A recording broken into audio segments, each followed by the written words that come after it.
Welcome into the real deal, Vandy week, and I'm guessing a lot different mood around the building after a strong win and a really good win against Mississippi State last week. No doubt, it was much needed. Just any time in sports, whenever you have a couple losses in a row, and for us, we didn't get to sing that fight song for 4 weeks, so that was something that was definitely weighing on us a little bit, and you try to keep the energy up, you try to keep the positivity up, but getting a win, especially in SEC play, it changes everything, the whole mood around here. We saw tempo, we saw Peyton Thorne. It was what the offense was early on before it kind of morphed.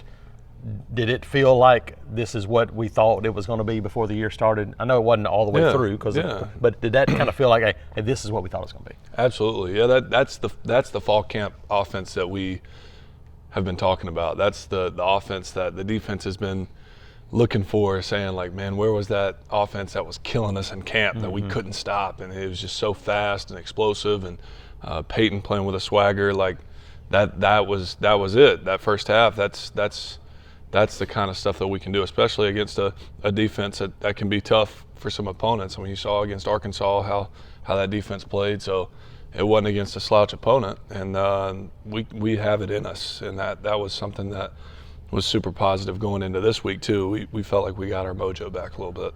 We've seen it, I mean, in years past. We've already seen it this year against LSU and Ole Miss a little bit, obviously last week.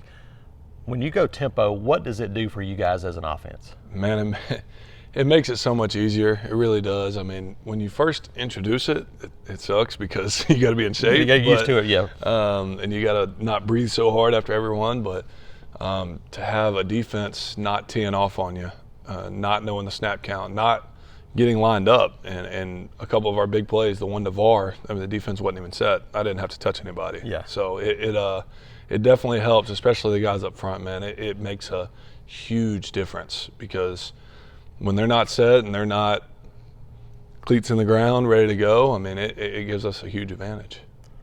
From a confidence standpoint, how important is it just to see a few of those plays happen? Man, I mean, it means everything. I mean, it's completely flipped our offense around. Like this week, preparing in practice has felt different, and I think a lot of that is because it's not so much that feeling that we kept saying like, oh, we can do this. We have the guys to do this. We have the plays to do this. We can do it. Now it's like, okay, we've done it. We can make some big plays happen. We've got some explosive parts in our offense that we need to show each and every Saturday, and to see a couple of those happen, man, it gives everybody confidence, from the receivers, the quarterbacks, tight ends, O-line, and then those running backs have been confident all year. So yeah, Jarquez, you just opened that door.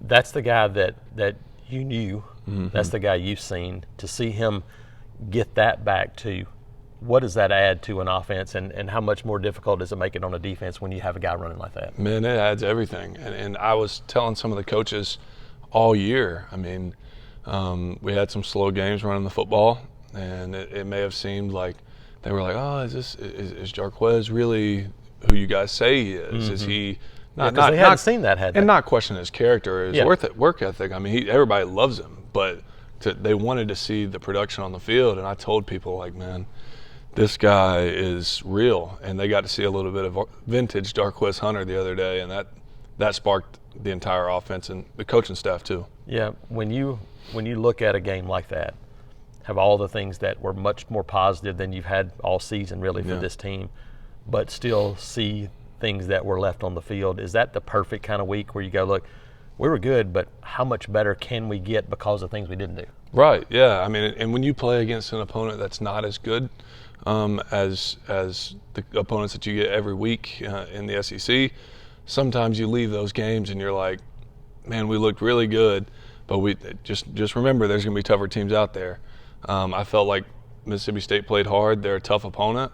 And like you said, we left some things on the field that we got to get cleaned up. So not only did we get to sing that fight song, not only did we get some really positive things happen with our quarterback, with our running backs, and just offensively in general, but we have some things that we could work on this week and bring it into Vandy. You hear people talk about, you got to win now. You can't, Vandy's next, all these things. For you guys, there is no more important game than the next one because of every opportunity. And I mean, like, there's nothing to look forward to. It's just about this game, isn't it? Absolutely. Yeah, I mean, we went through a really tough stretch of our season. We went through some really, really good opponents, and we have some really good opponents coming forward. But we're at the point right now that we're not thinking about records, or we're not thinking about this or that. We're thinking, okay, how can we maximize today? How can we maximize this week? And each and every Saturday, we're just going to leave it out on the field. I mean, we can finish really well this year. I mean, we can win out, and we've got the confidence to do that, and we've talked about it all week. But if you win out, it starts with the first one. So that's the mindset for us. Yeah. When you look at opportunity, that's next up. You look at this team, and you look at everything in front of you. When you look at Vandy, people might look at it and go, "Oh, look at the record." They're a defense that has forced turnovers. They've made some things happen. And how similar are they to what you've seen the last 2 weeks? Because I know they'll move some guys around. There's some pressure stuff. Does it help that you face some teams kind of similar last couple of weeks? Sure. Yeah, it definitely helps. And just watching film on those guys, you can tell they've got they play with some heart. They play with some toughness, and they've got some good players. I mean, you can't sit there and look at somebody's record and say they don't have good players, because then they would say the same thing about us. Correct. So we recognize that, we respect it, and we're going to have to go in and respect them and play our guts out on Saturday. Yep, and going on the road, that's it. Have a chance to go out and do it on the road. Is that the next step now for you guys, to take it away from home and go out there and show you can do it on the road? Absolutely. Yeah, I mean, we've had some disappointing performances on the road this year. I mean, you can't hide away from that. And just to be able to get away from Jordan-Hare and see what we're made of, we're excited, really excited about it. I know it's a different atmosphere than what most people have been used to. I've never been there, so it'll be different. I know they got construction and all that going on, but it's still not Jordan-Hare. It's not that home field advantage, that hometown feel, that roar that you hear every single Saturday at home. So it's going to be a big test for us, and we're excited. All right, well, that's it. Auburn Vandy, 3 o'clock Saturday in Nashville. Luke, tell them the deal. War Eagle.